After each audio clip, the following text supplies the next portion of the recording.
Ölelim Dilba. Yaşayamadıklarımız için, yaşını unutan kalemimiz için, dudaklarını büken düşlerimiz için, sütten kesilmiş öpüşlerimiz için ölelim. Ölüm hangimizi daha çok sevecek Dilba? Senin anne olma hayalini mi, benim annesiz kalışımı mı sevecek en çok? Gözlerini kapatmadan önce ne olur avuçlarına bak. Orada sana gülen binlerce sen var.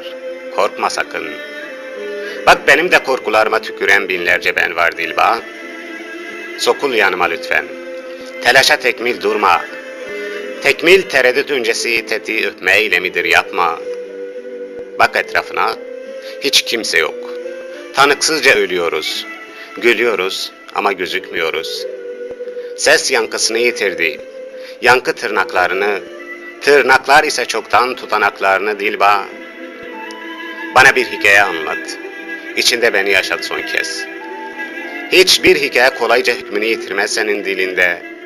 Sen de duydun mu bu sesi, o sesi, şu sesi, hiç görünmeyen sesleri? Sesler gittikçe çoğalıyor. Sesler çoğaldıkça nefes alışımız azalıyor. Saatler diz çöküyor önümüzde. Zaman dilsiz, orman bakire. Takvimlerde isimlerimiz tarifsiz kalır belki. Belki de takdirsiz. Ölüm saati tespit edilmeyen müstakil bir aşkın gıyabında ölmek ile uyumak arasında kalışımızın kanıtıdır bu gece Dilba. Sen susarken ağzımın kenarında kenar mahallelerine kaçan şiirler şamanizme inanırlar. Şahını öldürmekle suçlanan piyonlar gibi.